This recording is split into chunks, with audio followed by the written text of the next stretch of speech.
Good morning, and thank you for joining me on the Path to Liberty.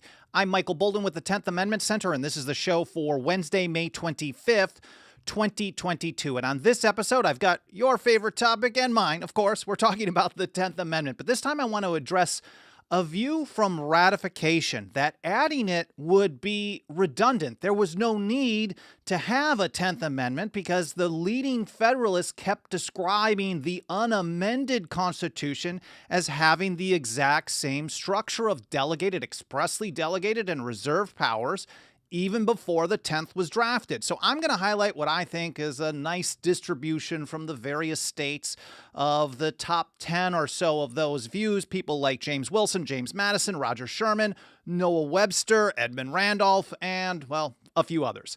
But before getting to that, I want to say a quick hello and thank you so much to everyone for joining me here today. I really appreciate you watching or listening to this show, whether this is your first episode or you've been here for every single one since day one. And pretty honestly, I even haven't been here for every single episode since day one. But I'm going to take a look over in the live chat while we allow people another moment or so to get notifications to join us here on the live stream. There's Dixie over in Alabama, Brian in Georgia, Jennifer, Clay Kent, that Liberty Gal in DFW, Cowboy Roy Rogers, Philip Parenti, top of the morning to you as well, Liberty Revolutionary, good to see you as well. Hunters over on Twitch, and everyone else. I'm just kind of scrolling through because I want to get through this. There's Lawrence Smith in West Virginia, John in Ithaca, and everyone else. Thank you so much for being here. If you have any questions or comments, leave them in the comment section or email me, team@10thamendmentcenter.com. But let's get right to this. And I want to start out with Thomas Jefferson. We're not going to get to the ratification yet. Here's Thomas Jefferson in his arguments against the constitutionality of a national bank. In 1791, February 15, 1791, that's 10 months to the day before the 10th was even ratified. It was under consideration. And here's how Jefferson put it. He said, I consider the foundation of the Constitution as laid on this ground, that all powers not delegated to the United States by the Constitution nor prohibited by it to the states are reserved to the states or to the people. He just missed the word respectively, but he's basically taking the position that this is the structure of the entire Constitution. When you look at it, the stuff that the federal government is authorized to do is right in there in that document. And if it's not delegated to them, they can't touch it. And Jefferson went on to point out that to take a single step beyond the lines drawn around the powers of Congress is to take hold of a boundless field of power. He said a single step was a step too far. But Jefferson was far from alone. And we're going to get to this ratification discussion here in just a moment. And even before the 10th was drafted, years before the 10th, well, 3+ years before the 10th was ratified, leading Federalists repeatedly told the people who were considering the document that it was written under this exact structure. Hey, you're concerned about delegated and reserved powers. There was a clause in the Articles of Confederation which discussed this, and some people were like, well, see what they're trying to do? They're removing that.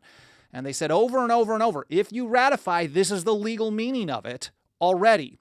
And I'm not going to talk about how they were convinced to actually go with this anyways. That's for another episode. But I want to point out before getting into all these leading Federalists and to Jefferson as well, that if you want to be able to cite or read these original source documents that I'm going to discuss in this episode, you have to follow us over at 10thamendmentcenter.com/path-to-liberty. It's all spelled out.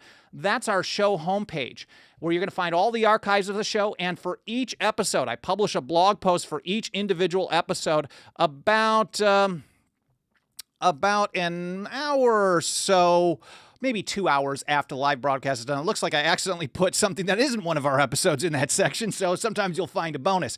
But you'll find all the links that I'm talking about in this episode in the blog post for this one. Again, 10thamendmentcenter.com/path-to-liberty. And we also have our membership program there where you can put your financial faith behind our work for as little as $2 a month. Anyways, enough with that. Let's get right to this. And I'm going to go through these kind of in order through the ratification debates. And I want to start out with James Wilson.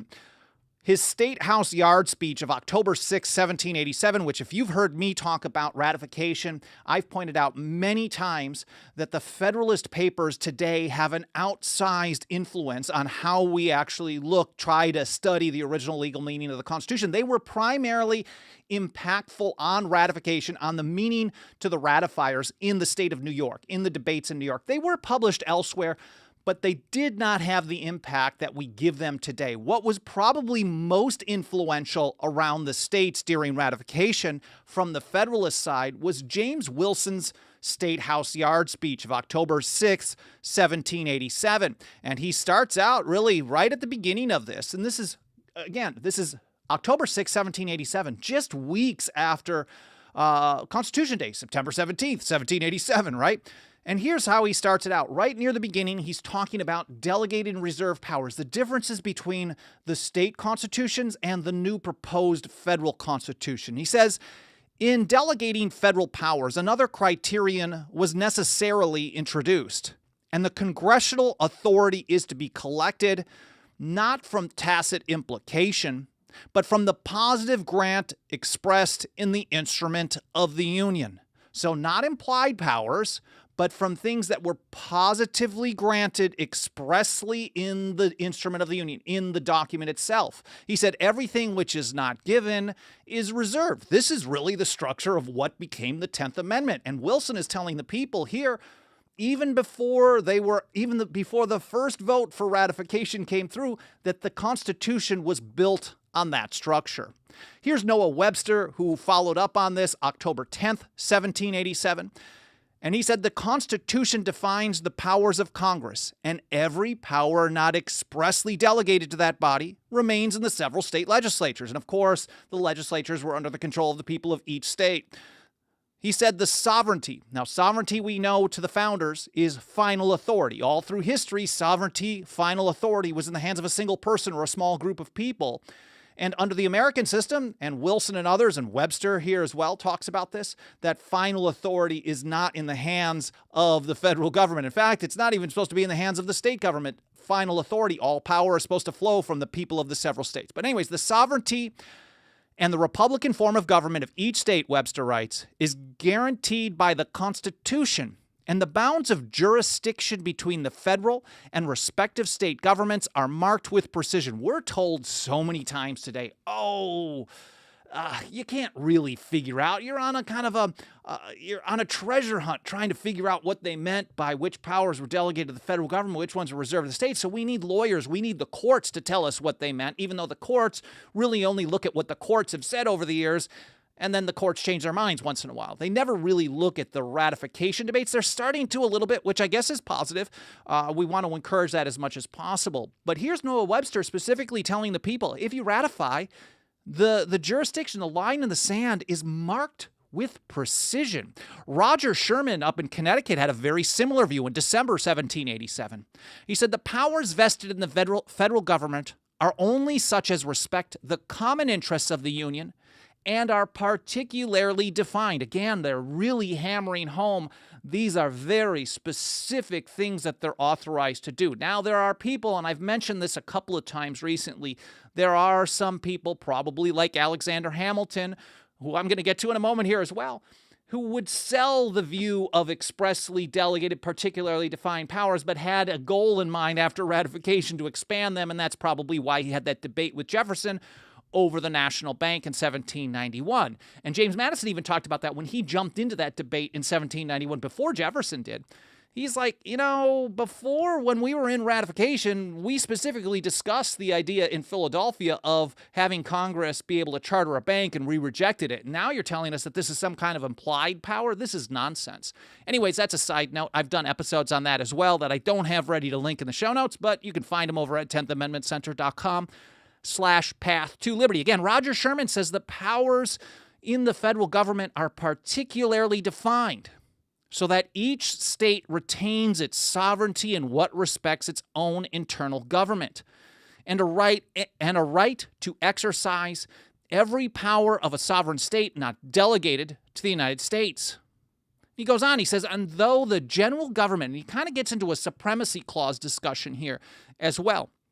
He said, and though the general government in matters within its jurisdiction is paramount to the constitutions and laws of the particular states, that's the supremacy clause. Those that are done, those acts in pursuance of the Constitution are the supreme law of the land. That's how Sherman is describing it here. They're paramount to the Constitution and laws of the particular states. He said, yet all acts of the Congress not warranted by the Constitution would be void, nor could they be enforced contrary to the sense of a majority of the states. And Sherman's kind of getting into something that I'm really not covering on this episode, but I've got a bonus quote at the end from John Hancock and another episode for you to check out about who's supposed to keep the government in check. And Sherman's really getting at that right here. He's talking about how, yeah, as soon as they go beyond this line, in theory, in principle, their acts are void, but we know they're still going to try to enforce them. But if the majority of the states refuse to participate,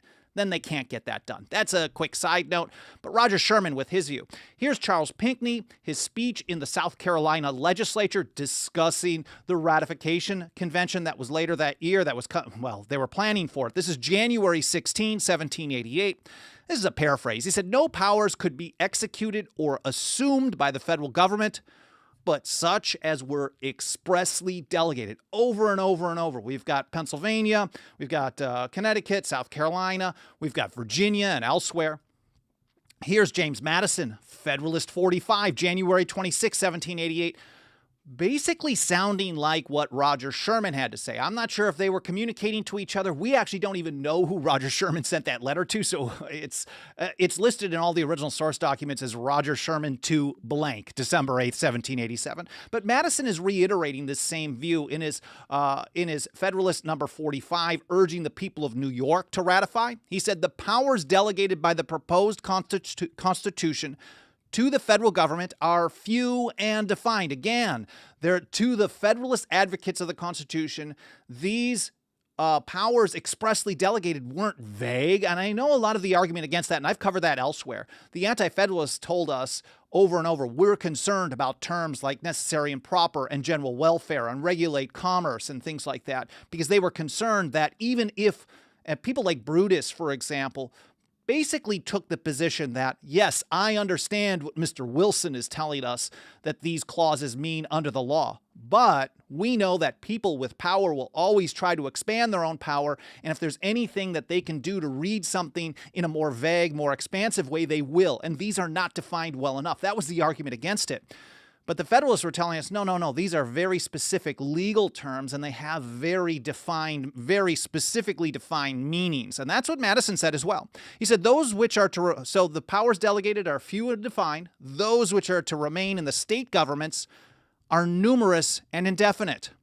The former will be exercised principally on external objects as war, peace, negotiation, and foreign commerce, with which last the power of taxation will, for the most part, be connected. And Madison continues. He said, "The powers reserved to the several states will extend to all the objects which in the ordinary course of affairs concern the lives, liberties, and properties of the people, and the internal order, improvement, and prosperity of the state." So basically everything. This is what we call today the police power. This is the broad police power of the states as determined by the people of each state under their own state constitution, not the federal constitution. This is a federal system here. That's what James Madison is describing in Federalist number 45. Here's Edmund Randolph, also in Virginia, in the ratifying convention. There's a lot in Virginia, so I'm trying to keep them a little bit limited, but these are pretty prominent people. Randolph kind of flipped sides. He ended up going Federalist. He was more of one on the big government side of the time, and I think he was concerned that it wasn't going to be big enough, but here he is telling the people in the Virginia ratifying convention, debating with Patrick Henry, June 10th, 1788, "Every power not given it by this system is left with the state." So it's in the document. They can only do the stuff that's in the document. If it's not there, they can't do it. Going further, here's Madison again in the Virginia ratifying convention near the end, June 24th, 1788.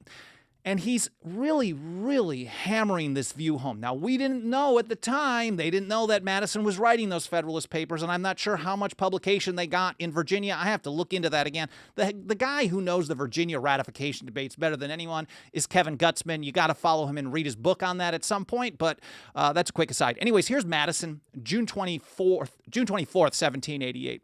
"There cannot be a more positive and unequivocal declaration of the principle of adoption."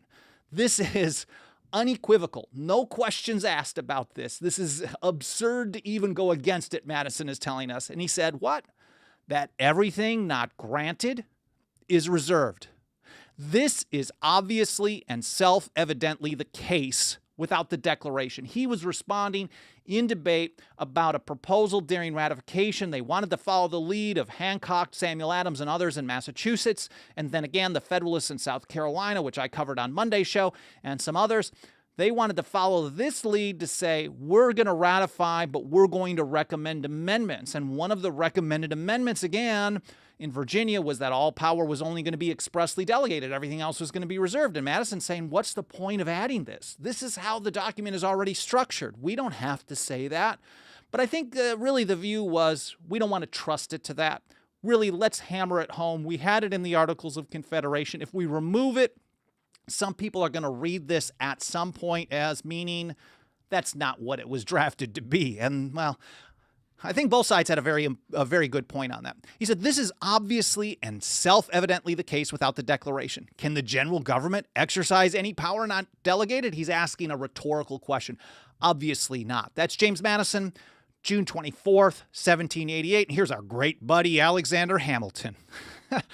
When he was sounding more like Madison, more like a 10th Amendment supporter, more like Jefferson during the ratification debates when he wanted to convince the majority who was leaning anti-federalist opposition to ratification in New York. He, of course, reassured them that, well, it was only going to be expressly delegated powers, no implied powers. It's one of the worst flip-flops in history, but this is how he sold it to the public. New York Ratifying Convention, June 28th, 1788. He said, whatever is not expressly given to the federal head is reserved to the members. Yeah, had such a way with words, that guy.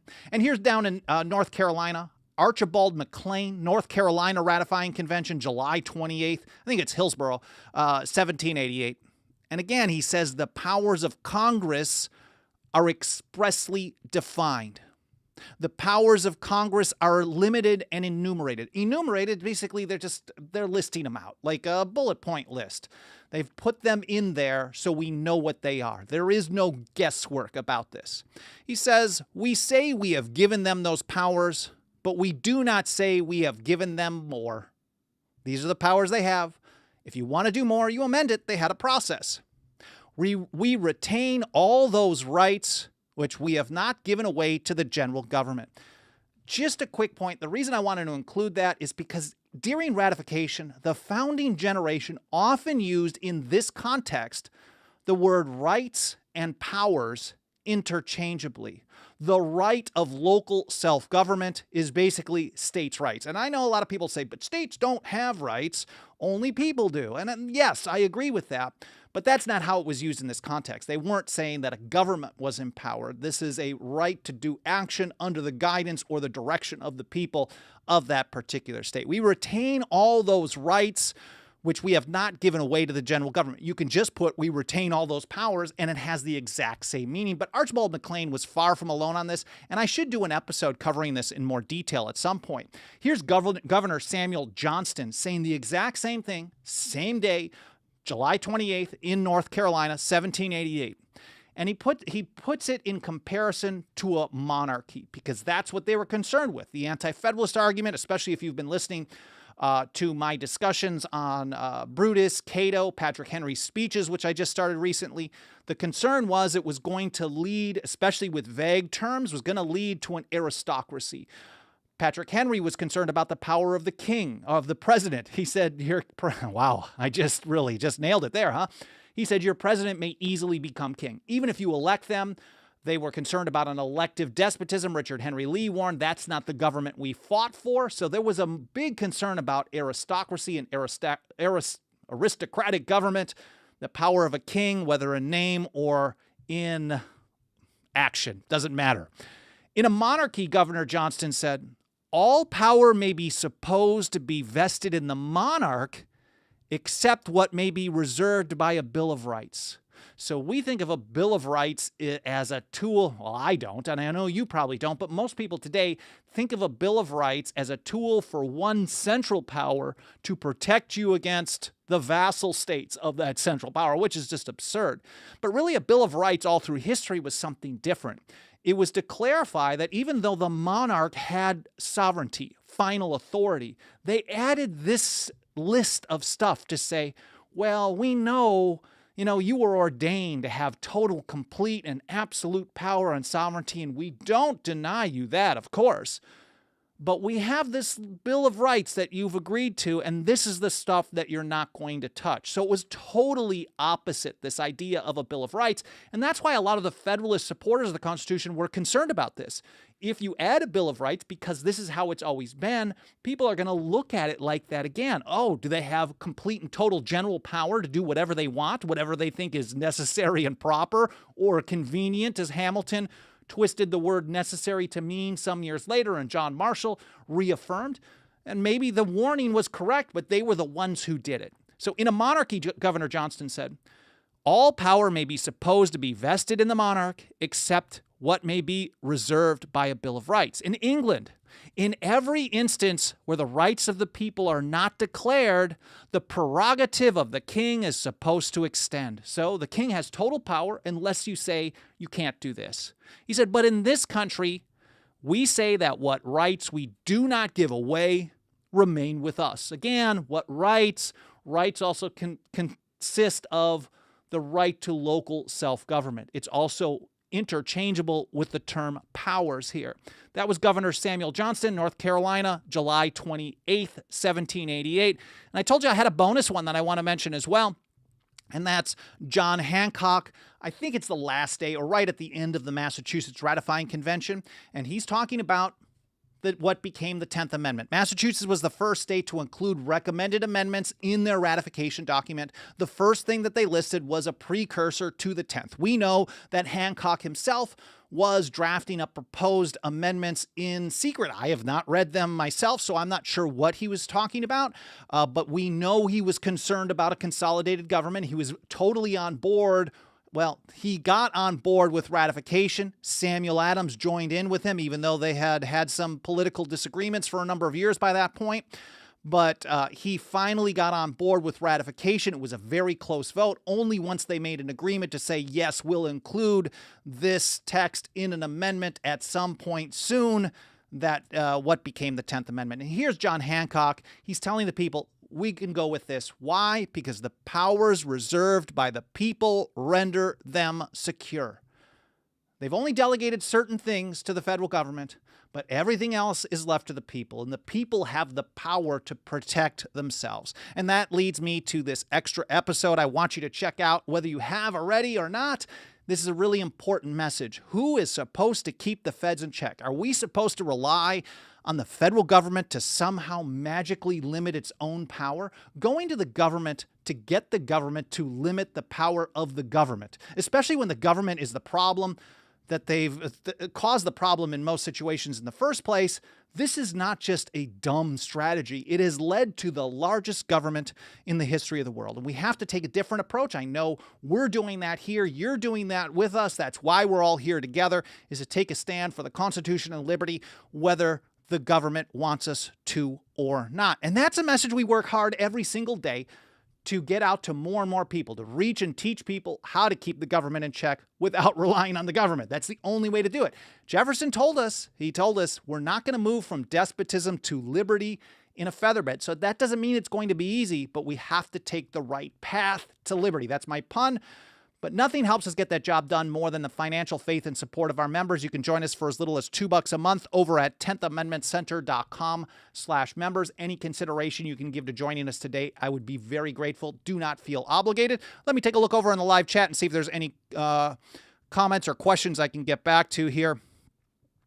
Frankie Diaz says, only a stone thrown at a pumpkin keeps that pumpkin in check, sadly. Resist the first approaches of tyranny. That's how Mercy Otis Warren put it in 1788.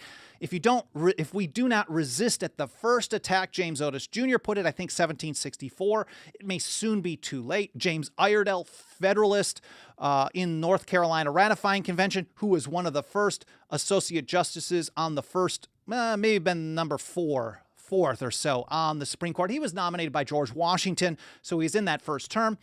He said the people need to resist when government usurps powers not delegated to it. That's redundant. Theophilus Parson also said in Massachusetts, another Federalist, an act of usurpation is not obligatory. It is not law, and anyone may be justified in their resistance. Looking a little further, seeing if there's any comments or questions. Frankie Diaz, also good comments, dude.